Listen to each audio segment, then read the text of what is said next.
Stay with me, because before this night is over, one abandoned woman will bring a new life into the world, and one cruel decision will destroy an empire. The wind screamed across the frozen highway like an animal that had lost its mind. Snow swallowed everything. The road, the trees, even the sky disappeared behind a wall of white. Only one figure remained visible against the endless storm.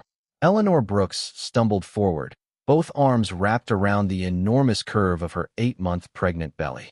Her thin wool coat, never meant for a blizzard like this, had frozen stiff with snow. Every breath stabbed her lungs like shattered glass. Every step sank knee-deep into the icy ground before threatening to pull her under. Behind her, the taillights of a black luxury SUV faded into the storm. They never slowed. They never turned back. The silence they left behind was louder than the engine itself. Vincent. Her voice barely escaped her cracked lips. The wind carried it away before the name could exist. Moments earlier, she had been sitting inside that heated vehicle believing her husband had simply stopped because of mechanical trouble. She never imagined the man who had kissed her forehead that morning would calmly order her out of the car, toss her overnight bag into the snow, and drive away without looking into his rearview mirror. She had pounded against the passenger window until her numb hands bled. She had screamed until her throat burned raw. Then the SUV disappeared. Now there was only snow, only darkness, only the tiny life moving desperately beneath her trembling hands. A violent pain twisted through her abdomen. Eleanor doubled over. No. Another contraction. Stronger this time. Too early. Far too early. She forced herself upright and surged through the swirling white emptiness. Nothing. No headlights. No buildings. No houses. No voices. Only the endless howl of winter stretching in every direction. Her boots slipped across hidden ice. She crashed onto one knee. Pain shot through her hip. Instinctively, she shielded her stomach before she even thought about protecting herself. "It's okay," she whispered to the child inside her. Her voice shook harder than the storm. "Mom's still here." The baby answered with a sharp kick. A reminder. A reason.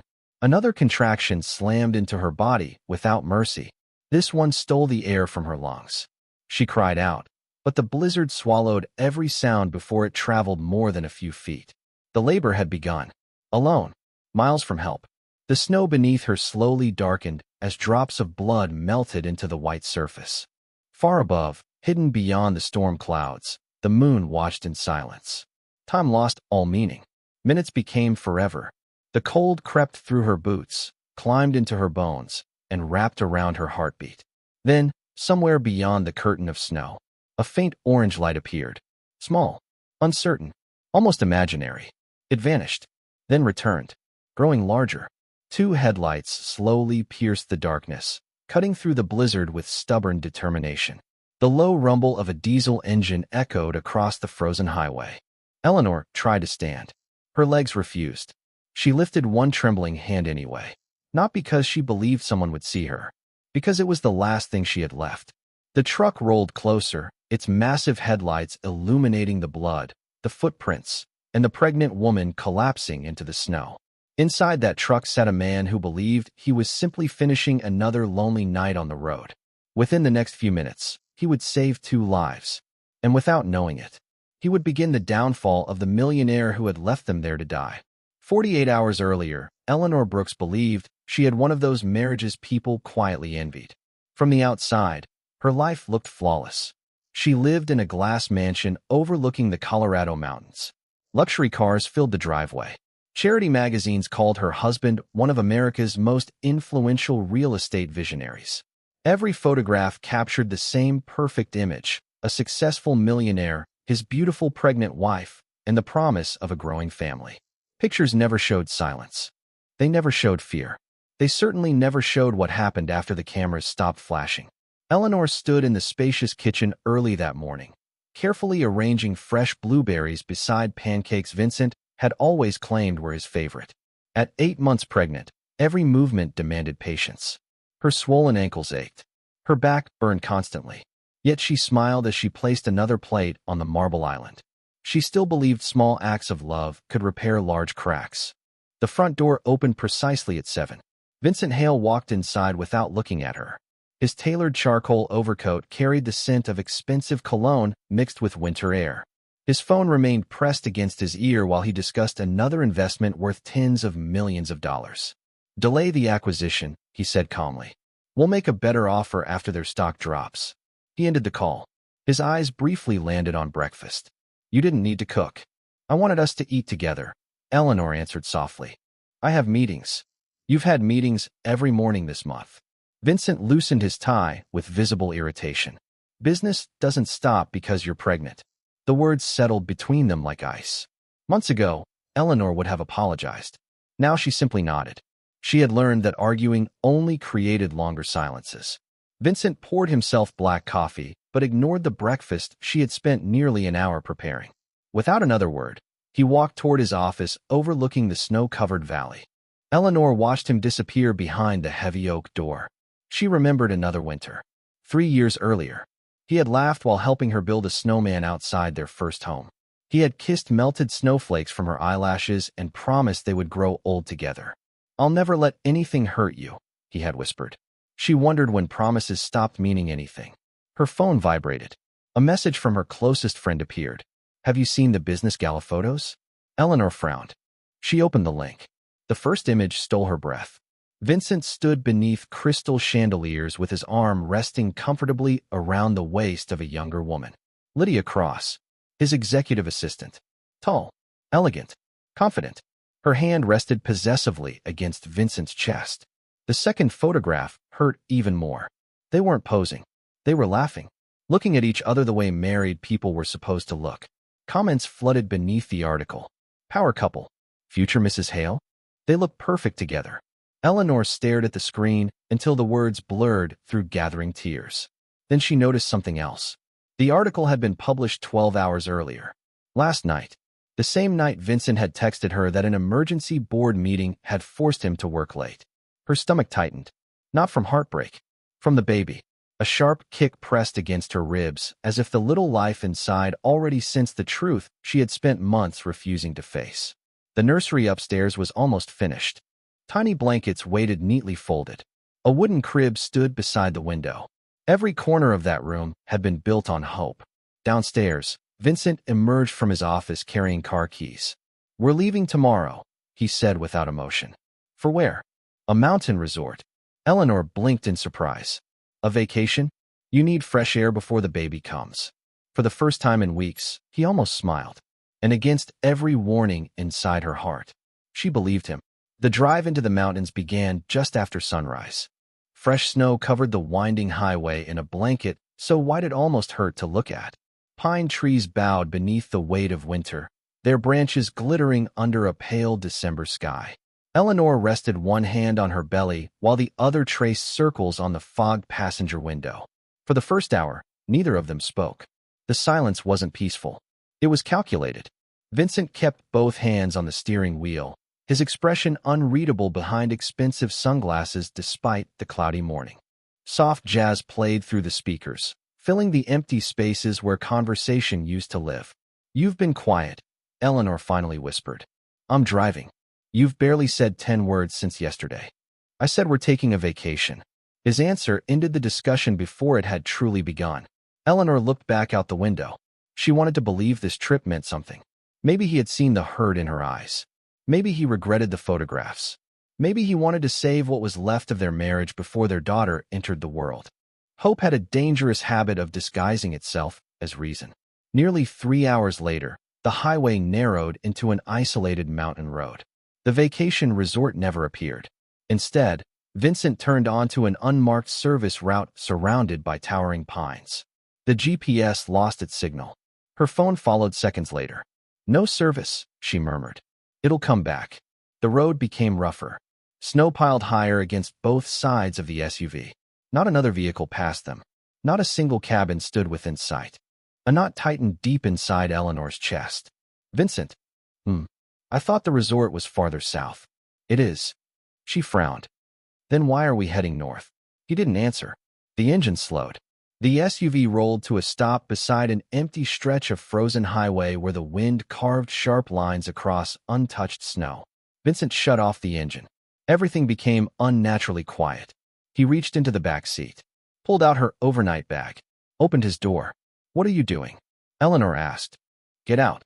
She laughed nervously. "Very funny. I said get out." His voice contained no anger, only certainty. The smile disappeared from Eleanor's face. "Vincent." He walked around the vehicle, opened her door from the outside, and waited. The freezing wind rushed inside immediately. "I can't stand out there," she whispered. "I'm 8 months pregnant." "You'll manage." Confusion turned into fear. "What is this? You've always asked why I married you." His eyes remained cold. "Because your father had connections." The words struck harder than the winter air. "When he died, so did your usefulness." Eleanor stared at him, unable to breathe, unable to understand. "Our company is drowning," Vincent continued calmly. "Investors are pulling out. Creditors want blood." She shook her head. "We can fix that together." "No." He looked at her swollen belly. "The insurance policy is worth $20 million. Everything inside her stopped. Our baby. The policy covers both of you." A sound escaped Eleanor's throat. It wasn't quite a scream. It wasn't quite a sob. It was the sound of a heart breaking all at once. She grabbed his sleeve with trembling fingers. "Please, she's your daughter." Vincent slowly removed her hand. "No." He looked directly into her eyes. "She's expensive." He tossed the overnight bag into the snow. It landed with a dull thud. Then he stepped back toward the driver's seat. Eleanor stumbled after him. She pounded desperately against the closing door. "Vincent, please, don't do this." For one brief second, his hand rested on the ignition. His eyes met hers through the glass. No hesitation, no regret. The engine roared to life. The tires spun. Snow exploded beneath the wheels. And as the black SUV disappeared into the blizzard, Eleanor realized the man she had loved for 4 years had not left her by accident. He had driven away believing winter would finish what he had started. The storm erased every trace of the SUV within minutes. Only Eleanor remained. One woman, one unborn child, one endless wilderness of snow. She tried to run after the fading tire tracks, but her body refused. Every step grew heavier than the last. The freezing wind clawed through her coat, stealing warmth faster than she could breathe. Her fingers had become so numb she could no longer feel the wedding ring Vincent had placed there 4 years ago. She stopped, not because she wanted to, because another contraction bent her forward until she could barely remain standing. Pain spread through her lower back like a wave crashing against stone. She inhaled sharply. "No, not yet." The words disappeared into the blizzard. The baby answered with another strong movement beneath her hands. Eleanor closed her eyes. She remembered the doctor smiling during their last appointment. "Just a few more weeks," the obstetrician had said. "Your little girl is healthy." A few weeks. That was all she had needed. Instead, winter had rewritten every plan. She searched the empty highway one more time. Nothing. No cabins. No passing cars. No cell signal. Only snow drifting across the asphalt as if the mountain itself intended to bury every secret. Another contraction came. Closer this time. Longer. Stronger. She dropped to one knee. The icy ground burned through her jeans immediately. Tears rolled down her cheeks, freezing almost as quickly as they fell. "I'm here," she whispered to the child. "I haven't given up." She forced herself back onto her feet and staggered toward a cluster of pine trees that offered a small break from the relentless wind. Beneath their heavy branches, the snow wasn't as deep.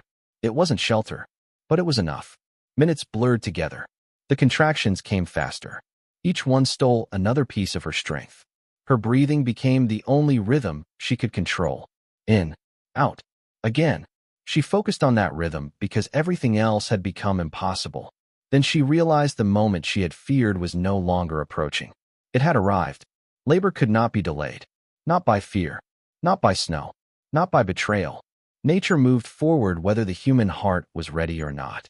Eleanor wrapped her coat tighter around herself and gathered every ounce of courage she still possessed. "You're not alone," she whispered through trembling lips. "I'm right here," the wind answered. Then, after what felt like an eternity, another sound emerged beneath the storm. Small, fragile, unmistakable, the cry of a newborn.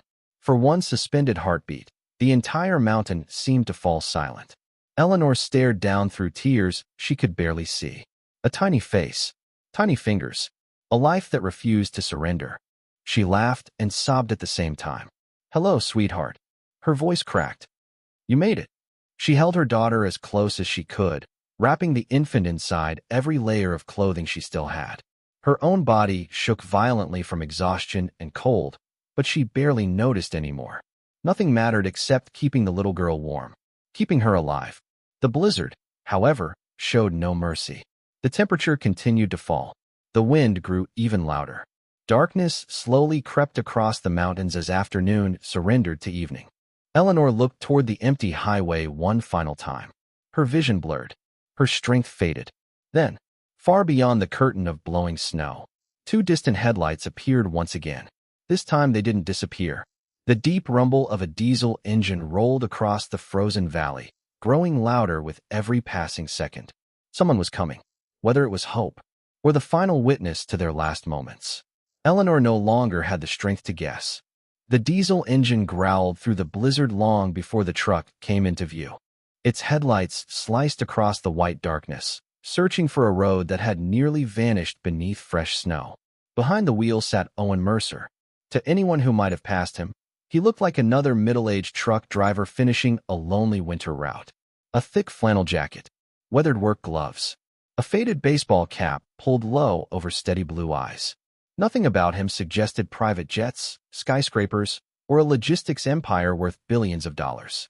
That was exactly how he preferred it.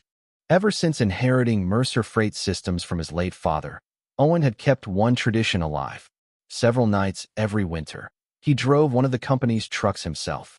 His executives called it unnecessary. His board called it reckless. Owen simply called it remembering where he came from. The radio crackled with another weather warning. Visibility approaching zero. Authorities advise all commercial vehicles to exit the mountain highway immediately. Owen reached forward and lowered the volume. Something outside had caught his attention. At first, it was nothing more than an unusual shape beside the road. Then he noticed the footprints. One set, unsteady, leading away from the highway, ending abruptly beneath a cluster of snow-covered pines. His instincts tightened. He eased off the accelerator. The truck rolled another 50 yards before he brought it to a stop. For several seconds, he simply watched the swirling snow. Then another detail appeared. A piece of pale fabric fluttering beneath the trees. Owen grabbed a heavy flashlight and stepped into the storm. The wind slammed against him immediately. Snow crunched beneath his boots as he followed the trail. 5 steps. 10. 15. Then he saw them. A young woman lay half-conscious against the trunk of a pine tree, curled protectively around a newborn baby. Neither of them moved.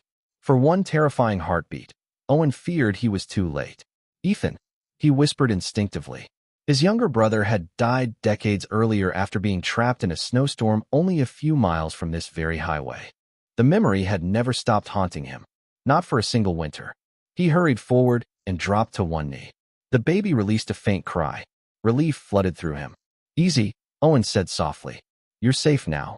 Eleanor forced her eyes open. The world drifted in and out of focus. She could barely distinguish the silhouette kneeling beside her. "Please." Her voice was little more than frozen air. "My baby."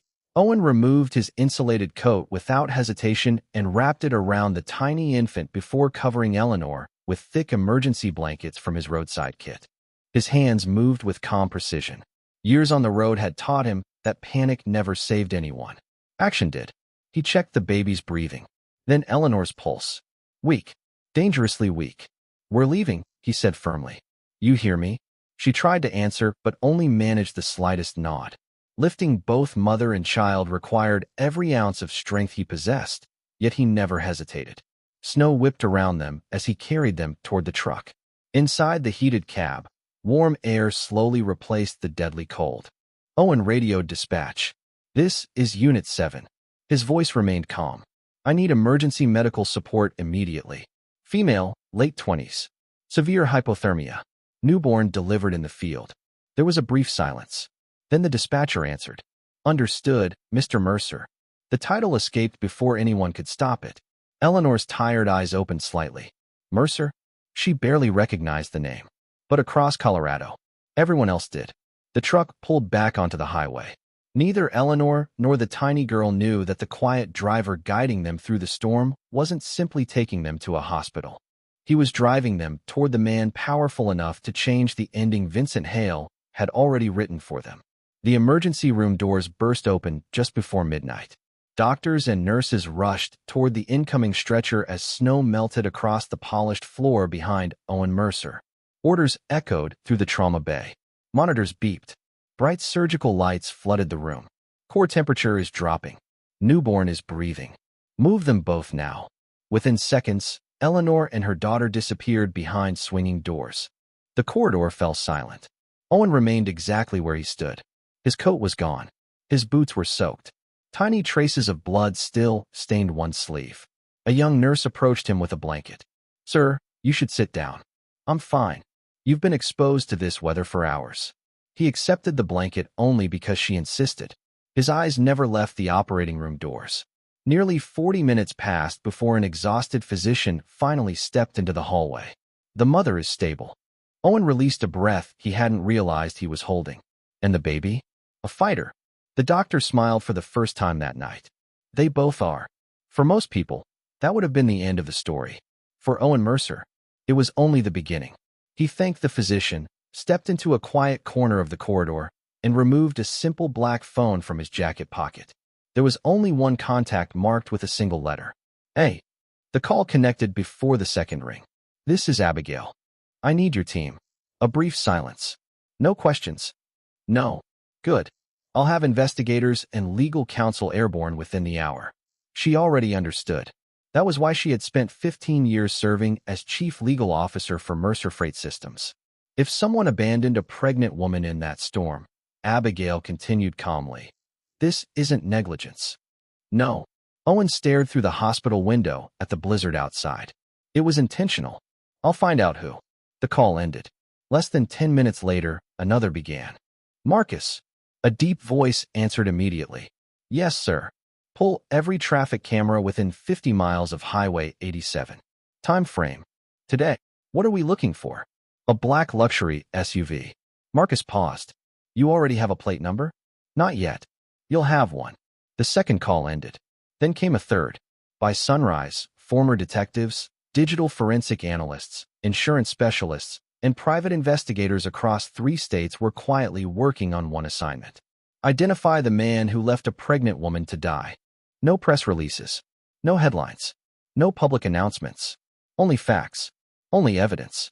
Inside the maternity ward, Eleanor slowly opened her eyes. Morning sunlight spilled through the window, painting soft golden lines across white hospital sheets. Everything hurt. Her body. Her muscles. Even breathing required effort. Then she heard it. A tiny cry. A nurse gently placed the newborn into her arms. Eleanor stared at the little girl in disbelief. Warm. Alive. Perfect. Fresh tears slipped down her cheeks. "I thought." She couldn't finish the sentence. "You both survived," the nurse answered softly. "Someone refused to give up on you." Minutes later, there was a quiet knock at the door. Owen stepped inside carrying a small bouquet of white lilies. He remained near the entrance, almost uncomfortable with the attention. "I didn't want to disturb you." Eleanor looked at him for several seconds before recognizing the familiar blue eyes beneath the truck driver's cap, now resting in his hands. "You saved us." "I happened to be driving." "No." She shook her head gently. "You stopped." For the first time in years, Owen found himself unable to answer. He simply looked at the sleeping infant resting peacefully against her mother's chest. Some people entered another person's life with speeches. Others arrived with promises.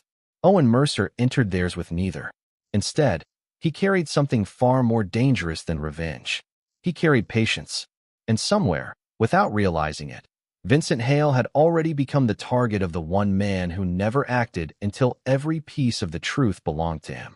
Vincent Hale slept better than he had in months. The storm had become his perfect accomplice. By sunrise, every news station reported record snowfall across the mountains. Roads remained closed. Rescue crews warned that anyone stranded overnight had almost no chance of survival. Exactly what Vincent had counted on. Standing inside his floor-to-ceiling office, he watched snow drift past the windows while sipping freshly brewed espresso. His phone vibrated. Lydia Cross stepped inside without knocking. She closed the door behind her. "No one has found them." Vincent nodded slowly. "They won't." Lydia hesitated before speaking again. The insurance attorneys have already requested the incident report. Good. They'll ask questions. They always do. He smiled faintly. But they'll eventually pay. $20 million. Enough to erase every debt. Enough to save Hale Development from bankruptcy. Enough to build a new future. A future that no longer included Eleanor. Across the city, however, another office had already begun dismantling his carefully constructed lie. Marcus Delaney, Owen Mercer's head of investigations, stood before an enormous digital wall displaying satellite maps, traffic cameras, GPS records, and weather reports. Every screen showed another piece of the same puzzle. Start with the highway cameras. His analysts worked silently. Minutes later, the first breakthrough appeared. Camera 18. A black Range Rover entering Highway 87. Timestamp. 9:42 a.m. Camera 22. Same vehicle. Only one passenger visible. Driver. Male. Camera 27. The SUV stopped briefly near the isolated service road. 3 minutes later, it drove away alone. Marcus leaned closer. Freeze the frame. The image sharpened. The license plate became readable. One analyst immediately searched the registration database. The answer appeared almost instantly. Registered owner, Vincent Hale. Marcus didn't celebrate. Evidence was only valuable when it survived a courtroom. I want every traffic camera before and after this location. Another analyst raised her hand. We found something else. What? The victim's phone. Marcus turned. I thought there wasn't any signal in the mountains. There wasn't. She enlarged a digital map. But modern phones still record internal GPS history. A blue line slowly traced Eleanor's final journey. Home. Interstate. Mountain highway. Service road. Then, nothing. Exactly where Owen had found her. Marcus folded his arms. He left a digital footprint.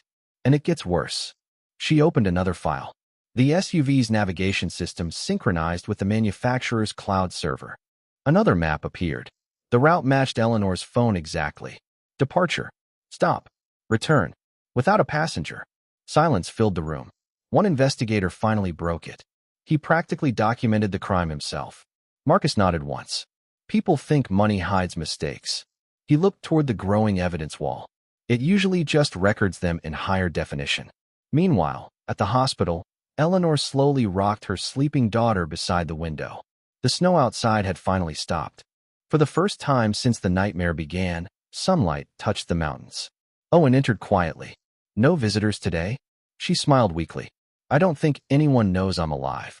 The words lingered between them. Owen studied her expression. You don't have to tell me what happened. She looked down at the tiny face sleeping peacefully in her arms. I know, but someday I will. Before Owen could answer, his phone vibrated.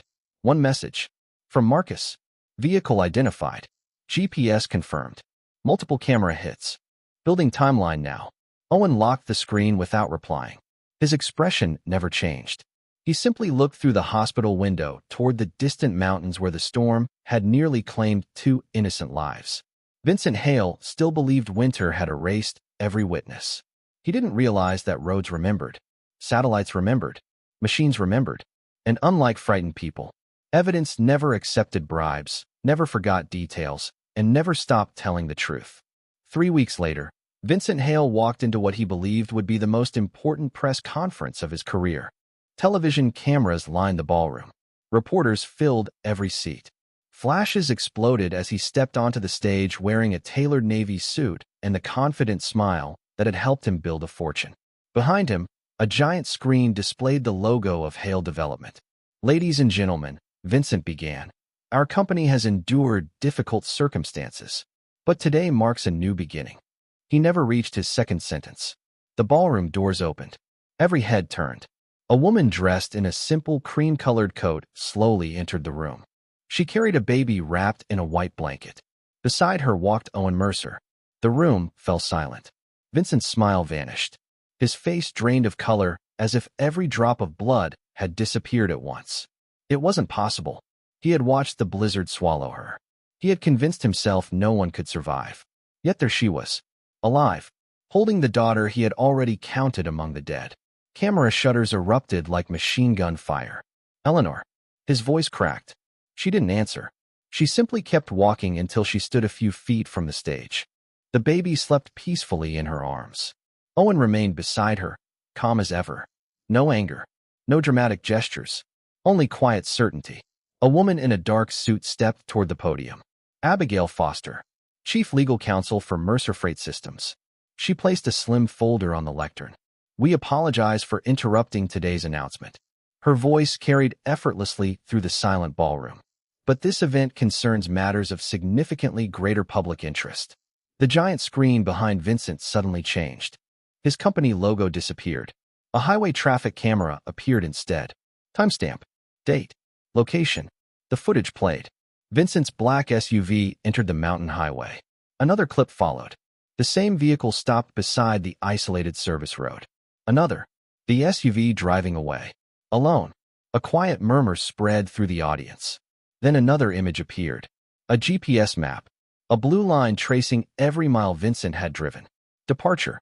Stop. Return. Exactly matching the location where Eleanor and her newborn had been found. Vincent grabbed the edge of the podium. "This proves nothing."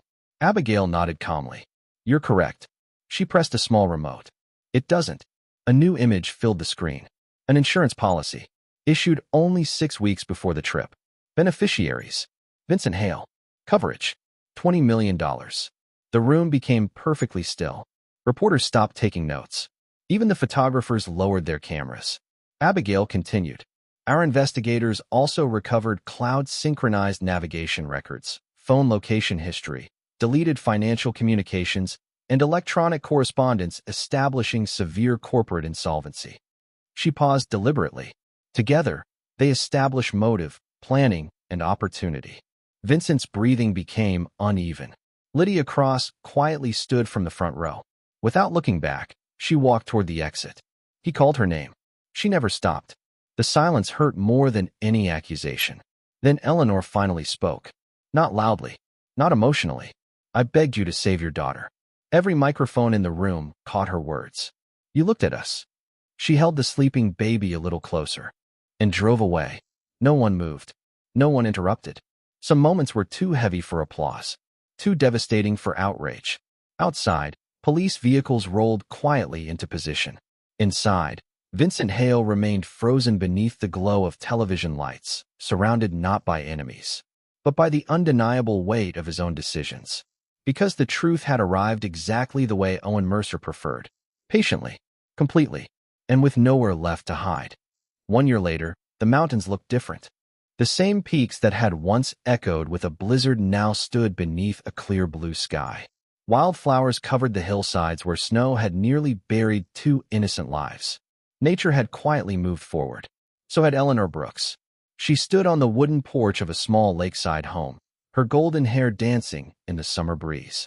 In her arms rested a laughing little girl with bright blue eyes and tiny curls that caught the morning sunlight. Emily. That was the name Eleanor had chosen. Not because it carried family history, because it meant hope. Inside the house, laughter drifted through the open windows. The sound still felt unfamiliar after so many months of fear. Across the yard, Owen Mercer knelt beside a half-finished wooden swing. His sleeves were rolled above his forearms, and sawdust covered the front of his faded work shirt. To anyone driving past, he looked like an ordinary man building something for a child. No one would have guessed he had postponed billion-dollar board meetings just to keep a promise to a little girl who had entered the world in the middle of a snowstorm. Emily stretched both arms toward him. Owen smiled. "There you are." He lifted her effortlessly, and the little girl laughed so loudly that birds scattered from the nearby trees. Eleanor watched them without saying a word. Some forms of gratitude could never be spoken, only lived. Several hundred miles away, another door opened. Cold steel. Concrete walls. A correctional officer called a number instead of a name. Vincent Hale stepped into another ordinary morning inside the state prison. The expensive suits were gone. The corner office was gone. The luxury cars. The private jet. The applause. Gone. Only routine remained. As he pushed a cleaning cart down the corridor, another inmate passed him a folded newspaper. The front page showed a photograph from a charity event. Owen Mercer stood beside Eleanor while she officially opened the Mercer Family Foundation's Safe Winter Shelter program, providing emergency housing and transportation for stranded travelers across the Rocky Mountains. Emily sat on Owen's shoulders, waving at the crowd. Vincent stared at the picture for a long time. Then he quietly folded the newspaper and returned it without saying a single word. There was nothing left to argue with, nothing left to deny. Some sentences were handed down by judges. Others were carried forever by memory. That afternoon, Eleanor walked with Emily toward the edge of the lake. The water reflected the mountains like polished glass. Owen joined them, carrying a small blanket for a family picnic. Neither of them rushed the future. Neither of them tried to replace the past. Life had already done enough changing for all three of them. Emily reached down and picked up a smooth white stone from the shoreline. She held it proudly toward Eleanor. Pretty. Eleanor smiled. Yes. She looked across the peaceful water, remembering another field of white. Not flowers. Snow. The place where everything had almost ended. She gently squeezed Owen's hand. He squeezed back. No speeches. No dramatic declarations. Only quiet understanding. Sometimes justice doesn't arrive with sirens. Sometimes it arrives disguised as a truck driver who chooses to stop. Sometimes the greatest fortune isn't measured in bank accounts. It's measured in the life that still laughs because one stranger refused to keep driving. And somewhere beyond those distant mountains, the wind still carried echoes of that winter night. Not as a reminder of cruelty, but as proof that one act of compassion can outlive even the coldest betrayal. Because some men lose everything they own, just to learn what a woman's dignity was always worth.